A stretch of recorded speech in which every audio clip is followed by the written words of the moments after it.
بسم اللہ الرحمن الرحیم۔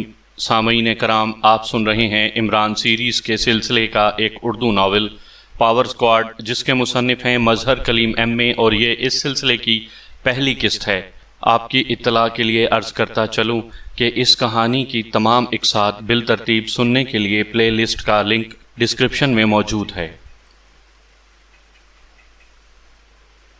اسرائیل کے پریزیڈنٹ ہاؤس کے خصوصی میٹنگ ہال میں جیوش چینل کا لارڈ بوفمین، GP5 کا کرنل ڈیوڈ اور ریڈ اتھارٹی کے کرنل پائک کے علاوہ ملٹری انٹیلیجنس کا سربراہ کرنل سٹارک اور پولیس کمشنر کرنل فریڈرک بھی موجود تھے۔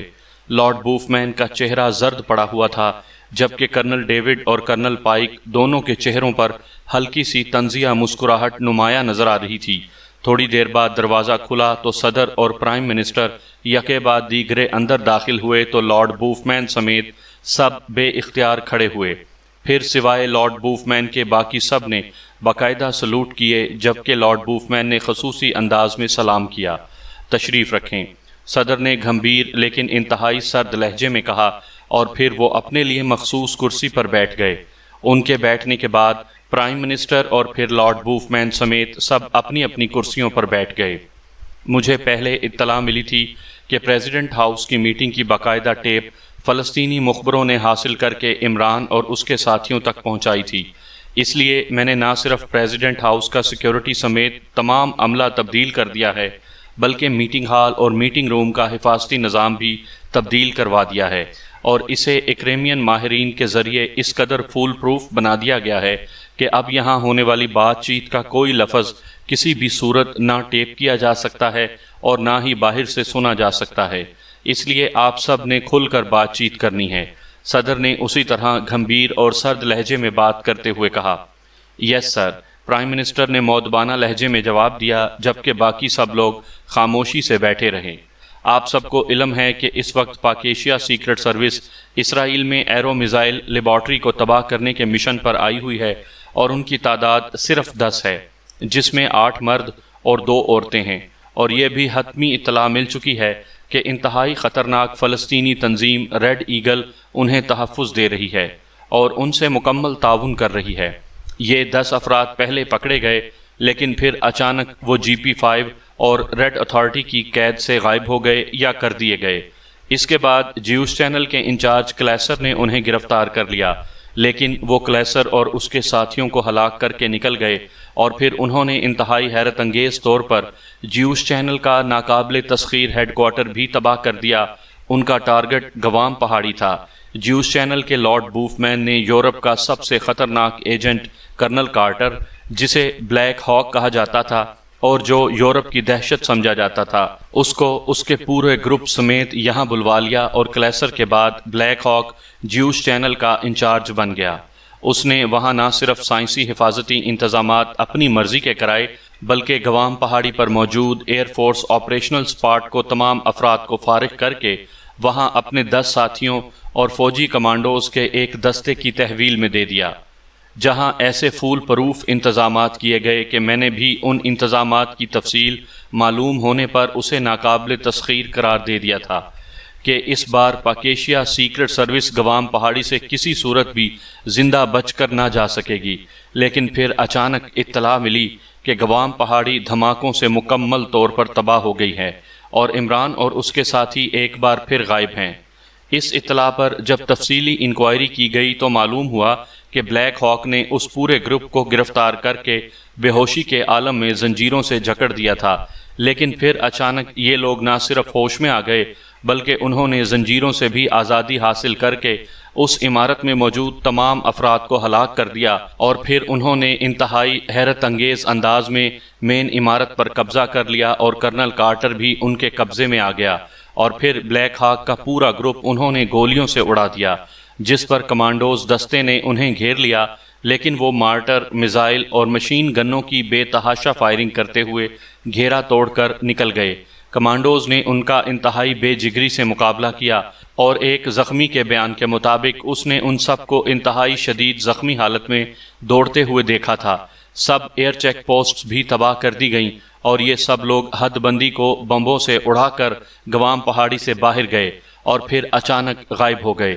پھر رات گئے اچانک مین عمارت کے اندر انتہائی طاقتور اسلحہ کا سٹاک ایک خوفناک دھماکے سے پھٹ گیا اور اس طرح پوری گوام پہاڑی مکمل طور پر تباہ ہو گئی اور وہاں موجود سب افراد ہلاک ہو گئے۔ وہاں بلیک ہاک اور اس کے ساتھیوں کے علاوہ تقریباً 150 فوجی کمانڈوز بھی ہلاک ہو گئے ہیں۔ تمام مشینری جو کروڑوں ڈالر مالیت کی تھی مکمل طور پر تباہ ہو گئی ہے۔ اس کے باوجود پاکیشیا سیکرٹ سروس کی ایک آدمی کی لاش بھی دستیاب نہیں ہو سکی اور وہ لوگ انتہائی شدید زخمی حالت میں ہونے کے باوجود انتہائی پراسرار انداز میں غائب ہو گئے ہیں۔ اس پر پورے اسرائیل کے تمام ہسپتال اور تمام ڈاکٹروں کے کلینکس کو چیک کیا گیا، فلسطینی تنظیموں کے خفیہ ہسپتالوں کو بھی چیک کیا گیا، حتیٰ کہ ریڈ ایگل کے 2 خفیہ ہسپتالوں کو بھی چیک کیا گیا، لیکن کہیں بھی ان کا سراغ نہیں مل سکا اور اس وقت تک بھی ان کا کوئی سراغ نہیں ملا۔ صدر نے مسلسل بولتے ہوئے کہا، پرائم منسٹر سمیت میٹنگ میں شریک سب لوگ خاموش بیٹھے سنتے رہے۔ گو پاکیشیا سیکرٹ سروس نے جیوش چینل کا ہیڈ کوارٹر اور گوام پہاڑی کو تباہ کر کے اسرائیل کو بے پناہ نقصان پہنچایا ہے، لیکن ہمارے لیے اطمینان کی بات یہ ہے کہ ان کا اصل ٹارگٹ ایرو میزائل لیبارٹری ابھی تک محفوظ ہے اور مجھے یقین ہے کہ وہ محفوظ رہے گی، اس لیے کہ میں نے اور پرائم منسٹر صاحب نے شروع سے ہی اس لیبارٹری کو خفیہ رکھنے کا پلان بنایا تھا۔ اس کی وجہ یہ تھی کہ نہ یہ لیبارٹری دوسری لیبارٹریوں سے مختلف ہے، بلکہ اس کی وجہ یہ تھی کہ اس میں جس فارمولے پر کام ہو رہا ہے یہ فارمولہ ایک پاکیشیائی سائنسدان کی ایجاد تھا، اس لیے مجھے یقین تھا کہ کبھی نہ کبھی پاکیشیا سیکرٹ سروس اس لیبارٹری پر ضرور حملہ کرے گی۔ پھر یہ پاکیشیائی سائنسدان اسرائیل سے ایک فلسطینی تنظیم کی مدد سے فرار ہو جانے میں کامیاب ہو گیا اور پاکیشیا پہنچ گیا اور وہاں پر ایرو میزائل لیبارٹری قائم ہو گئی۔ مجھے بے شمار بار کہا گیا کہ میں پاکیشیا میں موجود ایرو میزائل لیبارٹری کو تباہ کرانے کے لیے حکم دوں، لیکن میں ہمیشہ اس لیے خاموش رہا کہ اس طرح پاکیشیا سیکرٹ سروس حرکت میں آ جائے گی اور پاکیشیا کے ساتھ ساتھ اسرائیل میں بھی ایرو میزائل لیبارٹری کو تباہ کرنے کا کام شروع ہو جائے گا۔ لیکن یہ بات بھی میرے پیش نظر رہی کہ ایرو میزائل پر صرف اسرائیل کی اجارہ داری ہونی ضروری ہے، چنانچہ آخرکار پاکیشیا میں ایرو میزائل لیبارٹری کی تباہی کا فیصلہ کر لیا گیا۔ پاکیشیا سیکرٹ سروس طویل عرصے سے اسرائیل نہیں آئی تھی، پہلے وہ GP5 اور ریڈ اتھارٹی سے ٹکرا چکی تھی، جبکہ اس دوران ایک نئی اور انتہائی طاقتور تنظیم جیوش چینل بھی وجود میں آ چکی تھی۔ اس کے سربراہ لارڈ بوفمین ہیں۔ لارڈ بوفمین نے جیوش چینل کے علاوہ ریڈ واٹر نام کی بھی بین الاقوامی تنظیم بنائی ہوئی ہے، جس نے واقعی مسلم ممالک کو اپنی دہشت گردانہ کارروائیوں سے ہمیشہ دباؤ میں رکھا۔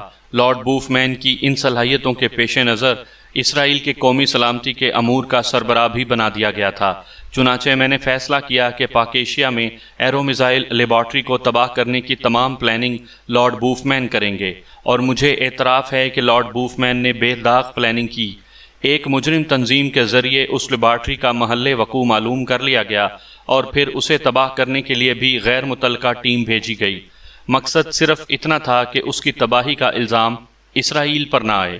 اس دوران ایک اور واقعہ ہو گیا کہ مسلم ممالک نے آپس میں ایک ہو کر مالی معاہدہ کرنے کی غرض سے بین الاقوامی کانفرنس منعقد کرانے کا فیصلہ کیا۔ یہ کانفرنس گریٹ لینڈ میں ہونی تھی۔ اگر یہ کانفرنس ہو جاتی تو ایک ایسا معاہدہ وجود میں آ جاتا جس سے مسلم ممالک معاشی طور پر انتہائی طاقتور ہو جاتے، اور یہ بات چونکہ اسرائیل کے مفادات کے خلاف جاتی تھی، اس لیے ریڈ واٹر نے اس کانفرنس کو دہشت گردانہ کارروائی سے سبوتاژ کرنے کا اعلان کر دیا۔ ادھر پاکیشیا کی ایرو میزائل لیبارٹری تباہ نہ ہو سکی، اور پھر وہی ہوا جس کا مجھے شروع سے خدشہ تھا کہ یہ اطلاعات ملنے لگیں کہ پاکیشیا سیکرٹ سروس اسرائیل میں ایرو میزائل لیبارٹری تباہ کرنے آ رہی ہے۔ بہرحال وہ یہاں آئی، اور جیسے میں نے پہلے بتایا ہے کہ اب تک وہ جیوش چینل کا ہیڈ کوارٹر، جزوی طور پر GP5 کا ہیڈ کوارٹر اور گوام پہاڑی تباہ کر چکی ہے، اور یقیناً اسے یہ اطلاع اب تک مل چکی ہوگی کہ گوام پہاڑی کے نیچے لیبارٹری موجود نہیں ہے، جیسا کہ مشہور کیا گیا تھا، اور پاکیشیا سیکرٹ سروس کے بارے میں یہی کہا جاتا ہے کہ وہ اپنا ٹارگٹ ہٹ کیے بغیر واپس نہیں جاتی۔ اس لیے لازماً اب اس نے سب سے پہلے اس لیبارٹری کا محل وقوع تلاش کرنا ہے اور پھر اسے تباہ کرنے کے مشن پر کام کرنا ہے۔